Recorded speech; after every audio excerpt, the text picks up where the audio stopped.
This week I learned I am probably responsible for flooding the email inbox of Blackstone Publishing.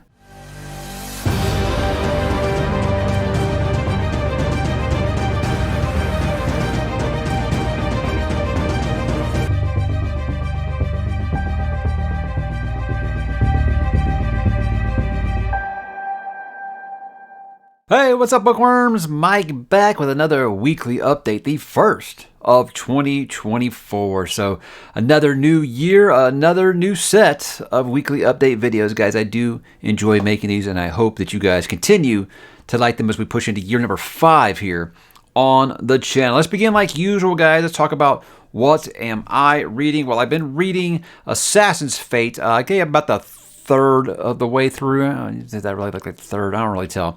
Probably a little less. But with this, I've been splitting time with another book, which I'll talk about in a second. But with this so far, I think the plot has been, and I don't want to say the character's name, because apparently saying the character's name is a big old spoiler to some people. So the character's name keeps escaping and getting recaught, escaping, getting recaught, or almost getting away and not quite. That's really all I've had the first like 200 pages of this book. Now, that's a Robin Hobb staple, is nothing's going to happen quite fast, but I'm starting to get nervous because this is kind of the last book in the series. And I thought it would take off a little faster than it has. So, things can kind of take off and then just out of nowhere, just really just, fast pace all the way to the end. So I'm not really exactly worried about that. But I am kind of like, well, I feel like you do have several things I'd like you to tie up. And I don't want them to feel rushed. I don't want them to be like Assassin's Quest, where somehow that book was overly long but also felt rushed at the same time. I'm hoping that doesn't happen here because, yeah, it's kind of my last book in this series. But again, I don't think I've really scratched the surface like I just showed you. I don't even think I'm really that far into it yet. But yeah, that is something that's kind of, I don't know. It's that little voice saying, uh-oh. And I hope not. I hope not, because, I do know that this is a lot of people's favorite book in the series. So I'm sure, I don't want to get misunderstood. I'm not saying I'm not enjoying it. I'm just saying I'm starting to get worried that not everything is going to get resolved. And that worries me greatly. And I said I've been splitting time with another book, guys. Well, it's this big old bastard right here. Shogun, James Clavell. This was one that I am going to be reading over the course of 3 months. So we're doing parts 1 and 2 in January here. And I finished part 1. I'm into part 2 right now. It's a beast, guys. But here's what I'll tell you about it. It's amazing. It really is. It's already... I know it's the first book I started reading this year, so it's real easy for me to say, hey, it's at the top of my power rankings for my book of the year right now. This is one that I know it's going to be on my list towards the end of the year. How high? Well, right now it looks like it would be tough to knock off because it's just wonderful. It's just I think his writing style is incredible. I think he really captures that sense of confusion and frustration, but I mean that in a good way, because at first, Blackstone's not able to communicate with anybody. He's frustrated. He doesn't understand what's going on, and you kind of feel that with him. But what I said, guys, is I watched the miniseries. I'm doing this the same way that I did with Lonesome Dove, where I watched the TV miniseries first, and then I read the book, and I loved it just as much, if not more. I love that miniseries. But now that I'm reading this, I'm like, wow, that miniseries was actually quite light on adapting this book, because it gives you all of just Blackthorn's point of view in that miniseries.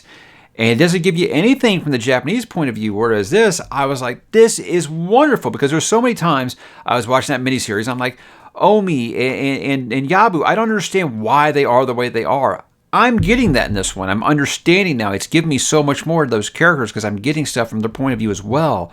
And I really feel like I'm reading the director's cut now. I feel like the extended edition or whatever. But yeah, I'm enjoying it quite a bit. It helps, seeing that miniseries and having faces that go along with the names. That stuff always does help.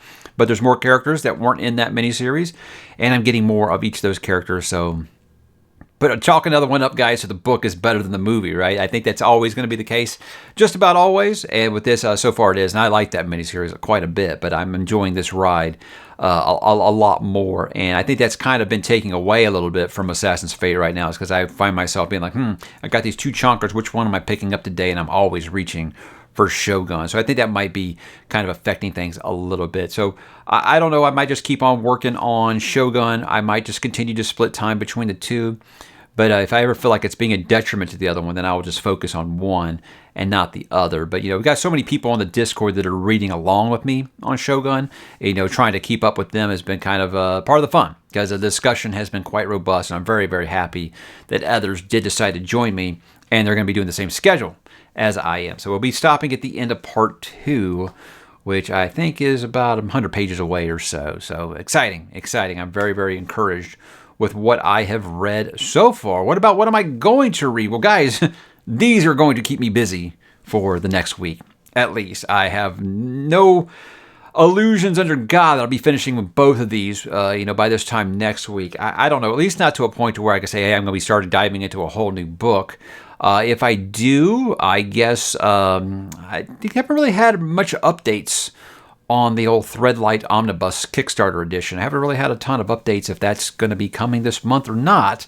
That is what I had planned next, so I guess I would just kind of default to All the Pretty Horses by Cormac McCarthy. That would be the other one that I have to read after I finish these two beasts over here. But yeah, like I said, I think that these are probably going to take me all of next week to do. So let's just go ahead and move along, guys, to this week on the channel. Did some fun things. I did my year-end live stream on New Year's Eve. It was a lot of fun. It was one of those things where I was just like, I don't know what I'm going to do, in literally like an hour before. And a couple of people, while I was doing it, I was like, hey, you have free time? You want to jump on with me? Just about everyone that I invited could. Other people, obviously, they're young and they're vibrant, and they go out and do stuff on New Year's Eve. Myself, no, you couldn't make me leave the house on New Year's Eve. But I want to thank Andrew from Andrew's Wizardly Reads, Ryan Cahill, author of The Bound and the Broken. He joined us for quite a while, actually quite humorous when he came on. You'll have to see what I mean there. Madison Goodyear, obviously one of my best friends, and she's kind of on BookTube sabbatical while she's moving, but she's getting closer to making a comeback. Philip, my amigo from another mother, John it's John from Talking Story, and John Douglas, an author, and of course Spencer from Fantasy Files Podcast. I think that was everybody that joined me. But yeah, a lot of fun. We talked for like over 3 hours. I think people popped in and off. Some people came back after they got off. It was a ton of fun. I'm glad those people humored me for last minute invitations to coming on the stream, and it was fun. I mean, I never ever could run out of things to talk about with all those folks. So it was really, really enjoyable, and hopefully we can do more live streams here in the future. Maybe I can bring back Saturday nights, things like that, because I do love a good group conversation, seeing where that conversation does take us. December 2023 wrap up and book of the month. This is the second to last thing I'm doing to wrap up the end of 2023 and name my book of the month. If you watch these weekly updates, I don't think it's a surprise what my book of the month was. And in fact, I did a nice little clip outside of that. Now, I did this small little clip of Speaks ℚ𝕚𝕚𝕤𝕤, and it was one of those things where I was like, I'm sorry if people got the notification they thought it was a whole new video. It wasn't. It was just a clip from that wrap-up video. But what I was doing is I was talking about Speaks ℚ𝕚𝕚𝕚 for like 4 minutes. And I said, that could be like a mini review, And here's the thing is a lot of people are always asking me about these books. Hey, I never saw your review on this. And I'm like, well, I talked about it in this wrap-up. And a lot of people don't watch the weekly updates or the wrap-ups. So I decided if it's something like that, where I feel like I give a nice, quick 4 or 5 minute review of a book, yeah, I'll just isolate that little segment and put it on the channel, for people that are looking for it. And apparently a lot of people appreciated it, that didn't watch the December wrap-up in the book of the month. They got to see what I thought about Speaks ℚ𝕚𝕚𝕚𝕚. So I'm glad that the reception of that was quite positive, because that is something I plan to do, hopefully, going forward. Don't like spoiling my book of the month, but if people aren't going to watch that wrap-up anyway, at least they'll get to know. If they can come on the channel and search for this one book, I think they can see that I have talked about it on the channel. I also did a short about this hardcover of Shogun. It's something that kind of got brought to my attention in my TBR video, where I was saying I was going to read this. People were like, where can I get that edition? And I'm like, I got the link in the description below. And seriously, guys, I looked at the same link that I used to buy this, and I used to buy one of my patrons this for her birthday recently. It was not a big deal, but apparently it is gone. You cannot find this anymore. They have pulled it off the shelf. This version's out of print, but they pulled all remaining copies off the shelf in lieu of the new FX adaptation. There's a tie-in edition, and guys, how we all feel about tie-in editions here and fake stickers. Well, it's got both. It's actually a pretty nice naked hardcover. Someone else actually posted a picture that they did receive that version. Said that the paper is a little thin, but it's, as far as tie-in editions go, it's not bad. It's not bad. And it is actually, I think that the show has some beautiful artwork on it. But again, I think that this version is like gone, apparently. So I was telling people, if you want to hop on eBay, or some people have told me they found it on Barnes & Noble, they found it in their Barnes & Noble, get it, because I think it's going to be hard to find here relatively soon. I had some people say they actually contacted Blackstone Publishing, and they're being like, everybody's been asking about this edition recently. So I don't know if I caused that or just other people have gotten interested because the show's coming out and they wanted to read it and they've seen this edition, they wanted to get it. Apparently it can't anymore. So I say, if you do see it, grab it, because you're going to start seeing it on them online auction sites for at least 3 figures. So I would say definitely jump on that if you can. I just want to kind of address that. I'm sorry I told people, yeah, you can just drop in the comments or drop in the description and click that link and get this version, because it's gone. Like I said, I just bought it for a friend like 3 months ago, so I had no idea. I had no idea that this was going to happen. And then, guys, I returned to the multiverse finally to talk some Stephen King. Said it in my my disappointments video, or not my disappointments. It was my video about, my biggest failures, I think, for the year. And one of them was that I just completely stopped doing Into the Multiverse because I stopped rereads, and I realized there was so much stuff that you didn't do, though, that you could still go back and do. One of those is finish 4 Past Midnight. I did the first 2 stories in that. I did ℙ𝕦𝕬𝕣𝕠𝕠𝕜 and I did Secret Window, Secret Garden, but I never did any more of those in there. So I went ahead and go back, and I'm going to do Library Policeman and The Sundog. So I started with The Library Policeman, which is one of the most messed up Stephen King books out there. And it's one of those, it's like, look, I know in that video, all I said, like, so many times was just warning people about how messed up it is. It's just like, because I think there's a event in it that's going to upset a lot of people. It really is. It's very, very tough to read. Now, with me, it's like, yeah, you know what you get with Stephen King. And this is even one of those where I'm like, man, Stephen, Jesus, man, what are you doing? It's just very, very hard stuff. It's one of those things where King was a courageous writer. He wrote about bad stuff that happened to good people a lot in his books, and I think that's no difference. But I think that Library Policeman might be the best book in that collection, but it is very, very difficult to read. And so I make sure that I bring a point to say that, but I do think it is a great, great story. And if you love it, I think that you'll be quite happy with it, because it does very much feel like a character that maybe got left on the cutting room floor. I said that Sam feels very much like an 8th member of the Losers Club. And you'll see that in that video. But I was happy to return to the multiverse, and I'm happy that others seem to be happy that I'm doing that. So I'll be doing Sundog in February. I'll be doing Thinner in March. And I guess I'll be doing Thinner in April. I'm doing The Long Walk in March. And then, guys, I've got some plans for the upcoming short story collection, You Like It Darker, coming out in May. I do have some plans for that as well. So Into the Multiverse is back on the menu, boys. But as far as me continuing my rereads, we will see. I got to do Dreamcatcher next. And I don't know where that fits on the schedule as of yet. How about some next week plans, guys? I got a couple of things that I do have planned. I got to do my book haul for December. So I guess I was lying. That wasn't my second to last, because I have 2 more 2023 videos this week that will officially close that. My book haul, obviously, I'd love to say thank you guys for everything that you do send to me. And obviously, being the Christmas season, people were being very generous with their gifting. And then I'm going to actually close down the year of 2023. Get that one off the books for good. And that's a little different than my wrap-up videos. There are some things that will feel a little similar, but I do think it's some things I want to look at for the year. You look at all your most popular things for the year and things like that, and so what worked, what didn't. And obviously, I'm going to go back and look at every single one of my books of the month and compare and contrast that with my top 10 of the year list. And I got a couple ideas I'm kind of kicking around right now. People always ask me, what are your favorite sci-fi series? You've done your favorite fantasy series, you've done your favorite horror novels, stuff like that. Why don't you do one for sci-fi series? I said, I don't think I've read enough series to do a top 10, but I have read enough books. So I'm thinking about doing my top 10 sci-fi books of all time. And another series I've got kind of noodling around here is, I did one recently about, series that are completed, people who don't want to wait for it. But I'm thinking about doing like the counterpart to that, which would be like my favorite series that are still ongoing. My favorite series not yet completed. And that's just kind of fun to look at and wonder, hey, will they ever be finished? When will they be finished? And are you excited or not for them to be finished. Because there are some where it's like, yeah, I'm excited for that series to be finished, but I'm also kind of dreading it because I don't want it to end. Or some that are just like, yes, finally. That does happen. That does happen sometimes. So those are some ideas I'm just kind of kicking around. Will depend on time. As always, got a couple of TV and movie talk things before I go, guys. I watched Rebel Moon. Unpopular opinion alert, guys. I thought it was fine. Was it amazing? No. Was it as good or better than your average Marvel flick? Yeah, I think so.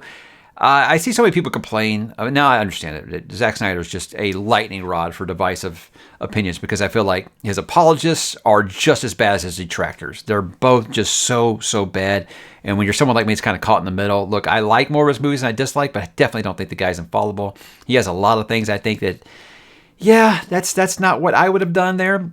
I don't watch Zack Snyder movies for, Oscar-winning kind of plot lines. I watch it for the visuals. I watch it for the spectacle. I watch it for the action scenes and things like that. This movie had those. It had some beautiful shots. Are there things that feel recycled? Yeah, absolutely. But a lot of the things that people pointed out to me, I'm like, yeah, he didn't rip that off from that. I mean, that happened in this movie 20, 30 years before the one you're saying that he's ripping off. So I think people were going to be watching it with obviously a different kind of grading scale just because, like I said, he is just a lightning rod for criticism. But again, guys, if you're watching a Zack Snyder film and you're complaining about the slow motion, that's like asking Quentin Tarantino to make a movie without showing something about foot fetish. It's just his style. A Zack Snyder movie is going to have slow motion in it, and you just have to accept it. I'm fine with it, but I understand why other people didn't. So, again, was it great? No. Did I like it enough to watch part 2 when it comes out? Yeah, I think so. I think I'll be watching the second half because I want to know the backstory of all these characters. Because there is one scene in the movie where the villain has all these heroes captured, and he basically gets some exposition about their backstory that we didn't get in the movie. And I'm like, well, I hope we get that in the sequel. So that's my hope. But it definitely looks like the preview for part 2 looks like it's going to be all of the huge action set pieces. So if you didn't like this one, I doubt you're going to like part 2. But for me, it's like, people were comparing it to like Jupiter Ascending or Battlefield Earth, and I'm like, it is not even close to the level of dog shit that those movies were. And for everybody that's saying like, oh yeah, that plot line seems like it was written by ChatGPT, so did all of Phase 4 of the MCU, and you guys didn't say anything until like recently, And so I don't know, I feel like I was being graded on a different curve, and I don't understand that. I definitely don't understand that. So again, I want to make you guys understand, I'm not saying this is a great movie. I'm just saying it wasn't nearly as bad as the internet and Twitter had been telling me. Guys, Wonka is like a surprise hit for Warner Brothers. This is really, really surprising because it was one of those where I was like, okay, we're making a prequel to another beloved film. I don't think that's kind of questionable. And I don't know if ℓ𝕦𝕤 Chalamet would have been the guy I picked to play Wonka. Apparently, it's a big hit. It's a big hit. It's made a lot of money. It's actually has it made more money than Dune, So this is 2 franchises now that ℓ𝕦𝕤 Chalamet has gotten into, and this one seems to be much more successful than the other one. So with that, and then Dune coming out in March, it's going to be a very, very good year, I think, for ℓ𝕦𝕤 Chalamet. So I don't know if I'll be watching this. I love the original with Gene Wilder. I've seen it more times than I can count. It's one of my favorite movies as a kid, and I love sharing it with my kids. They love it now. And I think that Tim Burton remake was just so awful because it was hard. It's impossible not to compare it to that version that I grew up with. And I'm hoping that this is more like the Gene Wilder one and less like the Tim Burton one. But I don't know. We'll see. I'll probably check it out when it hits. I guess it's Warner Brothers, so I'm sure it'll be on HBO Max. So I'll check it out when it hits that. But yeah, surprise hit. Who could have seen that one coming? And I told you guys last week that we finished The Shield. That my wife had the option of picking between 2 shows. Now, we did finish The Shield. Awesome finale. She loved it, by the way. It was really, really good. But here's the deal, is I said, I got 2 series I want you to watch after this. One is Sons of Anarchy, because you like The Shield. I feel like if you like The Shield, you're going to like Sons of Anarchy, and vice versa. Or The Sopranos, because it's just one of the biggest shows that she's never, ever watched. I thought for sure she was picking Sons of Anarchy, just because of how much she liked The Shield. Last minute, she threw a curveball and chose The Sopranos because she said, she wants to know what all these pop culture references are, And I said, that's no problem with me. That's one of the best shows ever made. I will watch that again. I haven't watched some of those episodes. I haven't watched any of those episodes since the original airing. I am one of the few, I think, that watched The Sopranos from episode 1. I really did just watch it, and I never really rewatched any of them. I had the Blu-rays, and because I knew that one day I was going to rewatch them, but I kept putting it off. And now that she wants to watch them, I said, perfect timing.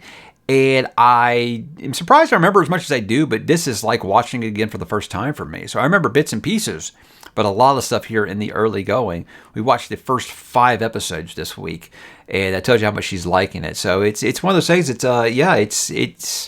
It's aged in some things because, like they're still using like flip phones. I think this came out in 98 or 99. So they're still using flip phones. Tony's just like assaulting people on the street, and there isn't a bunch of people filming it with their, their cell phones and things like that. So some things will seem a little dated, I think, but it's still an awesome looking show. The artistic creation that David Chase had with that show is just, I feel like it never ever gets to the point of art house like douchebaggery where it's just like, oh God, another shot of the setting sun, huh? No, it's just like his cinematography and just like his style is just so good, and it's aged wonderfully. I think the show looks beautiful. I'm just so encouraged that she's enjoying the show so far, because I do sometimes wonder, was Sopranos kind of like a guy show, because we've always been more into the mobsters and the mafia kind of stuff than the ladies have. At least that's the way that I felt with my experience. So I'm encouraged that she's liking it. Carmela obviously is one of her favorite characters. And by the way, your therapist called was the moment that Carmela became her favorite character. So having a good time with it, and I'm going to enjoy this ride because, this is one of the best shows ever, and I cannot wait to experience it again. But guys, that was my week. I would love to hear how your week is going. Why don't you drop in the comments, guys? Let me know what you're watching, what you're reading, what you're listening to, what you are playing, and I will talk to you there.